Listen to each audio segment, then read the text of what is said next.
پہاڑی زبان میں اپڈیٹ سنیے۔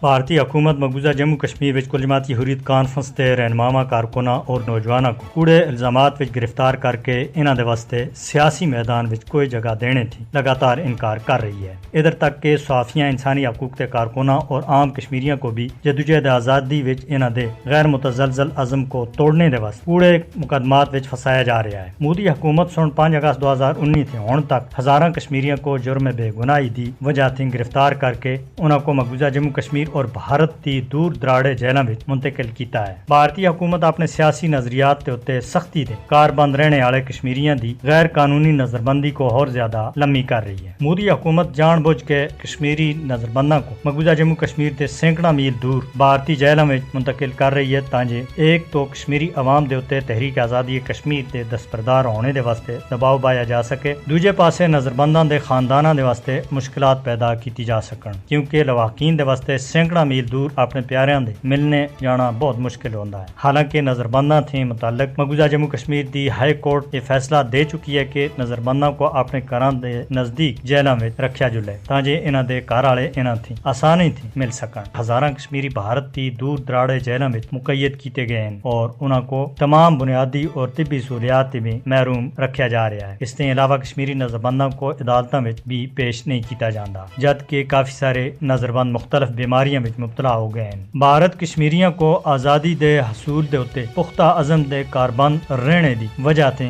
سزا دینے دے واسطے جبر دے تمام حربے استعمال کر رہی ہے۔ پبلک سیفٹی ایکٹ اور UAPA جیسے بدنام زمانہ قوانین دا کشمیری عوام دے خلاف بے دریغ استعمال کیتا جا رہا ہے تاکہ انہاں کو بھارت تا ناجائز اور غاصبانہ قبضہ تسلیم کرنے دے اتے مجبور کیتا جا سکے۔ بھارت مقبوضہ جموں کشمیر وچ نظربنداں دے حقوق دے متعلق جنیوا کنونشن دی بھی سراسر خلاف ورزی کر رہا ہے۔ ہزاراں کشمیریوں کو غیر قانونی طور دے اتے نظر بند کرنے دے اتے مودی حکومت کو سخت سزا ملنی چاہیے۔ عالمی برادری کو غیر قانونی طور دے اتے نظر بند ہزاراں کشمیریوں دی رہائی دے واسطے اگے آ کے اپنا کردار ادا کرنا ہو سی۔